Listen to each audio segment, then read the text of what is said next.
கர்த்தருடைய பரிசுத்த நாமம் மகிமைப்படுவதாக. 9/10/2025 வியாழக்கிழமை, புதிய நாள், புதிய கால வேளைக்காய் கர்த்தரை நன்றியோடு துதிக்கிறேன், ஸ்தோத்திரிக்கிறேன். இந்த நாளுக்கான கர்த்தருடைய வார்த்தை என்னாகும் 23ஆம் அதிகாரம் 21ஆம் வசனம். அவர் யாக்கோபிலே அக்கிரமத்தை காண்கிறதும் இல்லை, இஸ்ரவேலிலே குற்றம் பார்க்கிறதும் இல்லை. அவருடைய தேவனாகிய கர்த்தரோடு இருக்கிறார். No misfortune is seen in Jacob, no misery observed in Israel. The Lord their God is with them.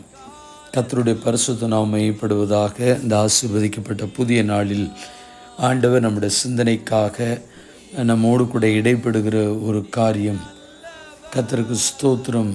நான் உன்னை குற்றம் காண்கிற தேவன் அல்ல, நான் உன்மேல் அக்கிரமத்தை காண்கிற தேவனும் அல்ல. இந்த வார்த்தைகளை கொண்டு கர்த்தர் நம்மோடு கூட பேசுவாராக.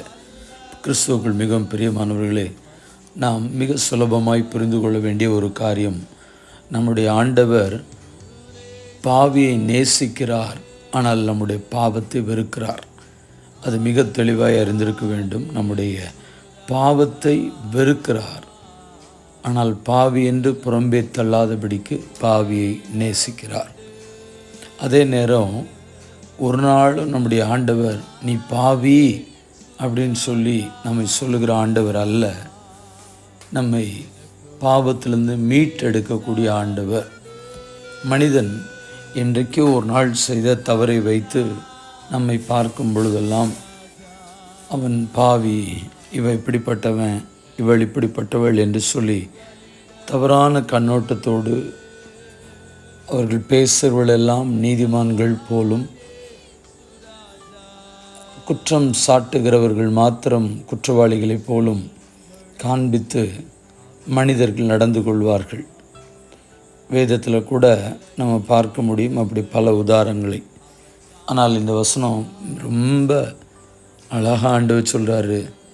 ஆண்டவரை குறித்து தான் சொல்லப்பட்டிருக்கிறது. யாக்கோபில் அக்கிரமத்தை காண்கிறதும் இல்லை, இஸ்ரவேலிலே குற்றம் பார்க்கிறதும் இல்லை. கர்த்தருக்கு ஸ்தோத்திரம். நம்முடைய ஆண்டவர் நம்மோடு கூட இருக்கிறார்.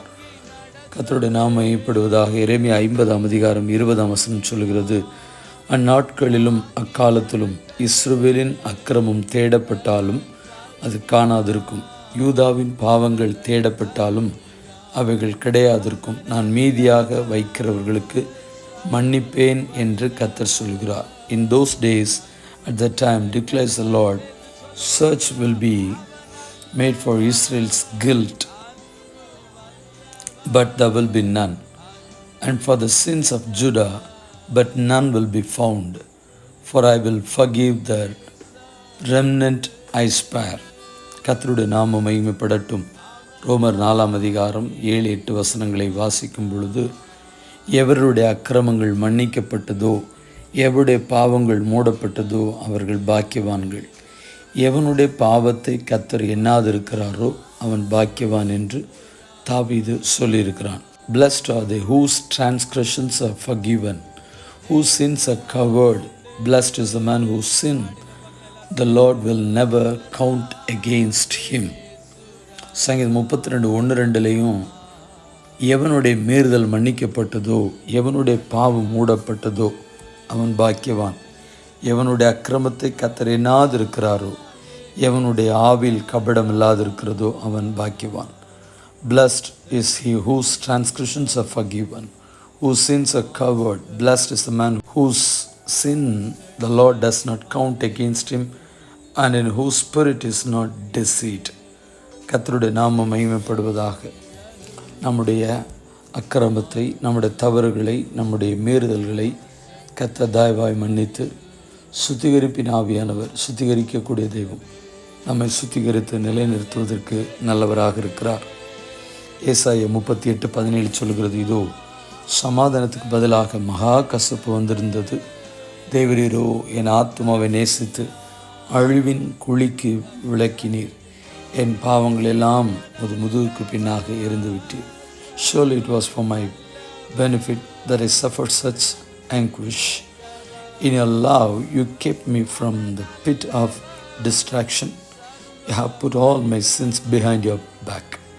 கர்த்தருக்கு ஸ்தோத்திரம். மன்னிக்கிறவர், குற்றத்தை நம்மை விட்டு மாற்றுகிறவர், நம்முடைய தவறுகளை சுட்டி காண்பிக்காதவர், தவற்றிலிருந்து நம்மை தூக்கி எடுக்கிறவர், பாவி என்று சொல்லாதவர், பாவ படுகொலிலிருந்து மீட்டெடுக்கிறவர், பரிசுத்தவானாய் மாற்றுகிறவர்.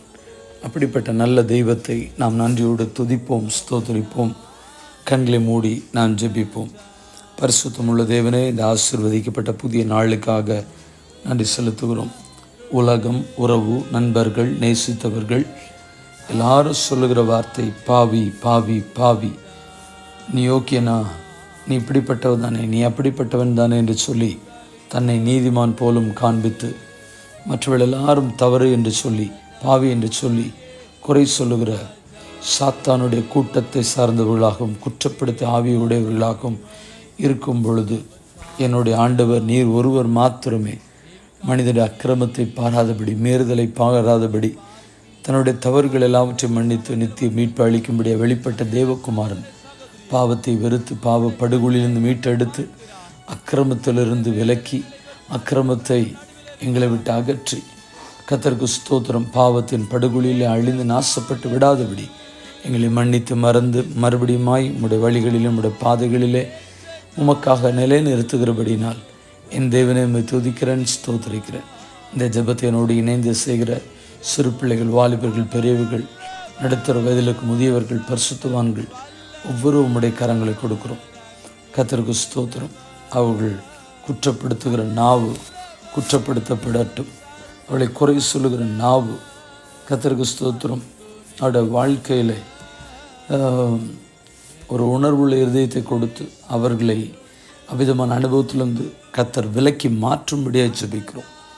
ஆண்டவரே, இந்த ஜெபத்தை செய்கிற யாராக இருந்தாலும் சரி, நாங்கள் எல்லாரும் சேர்ந்து சொல்லுகிறோம், பாவத்தின் படுகொலிக்கும் பாவத்தின் நாற்றத்திற்கும் நீர் எங்கள் ஒவ்வொரு விலக்கி மறைத்து பரிசுத்தமான பாதையிலே, அல்ல எங்களால் பரிசுத்தமாய் வாழ்வதற்கு எங்களால் முடியாது, ஆனால் எங்களை நிலைநிறுத்துகிறவர் தொடர்ந்து அநேகருக்கு உண்பதாக நிலைநிறுத்தி உம்முடைய வழிகளில் முன்னேறி செல்ல கிருபை பாராட்டும்படியாய் பிதாகுமாரன் பரிசுத்தாவின் நாமத்தினாலே கெஞ்சு மன்றாடுகிறோம் எங்கள் பரிசுத்தமுள்ள நல்ல பிதாவே, ஆமென். வாழ்த்துக்களுடன் ஜெபங்களுடன் pastor Jebadas. WhatsApp 9345353730. May Jesus bless you all. Amen.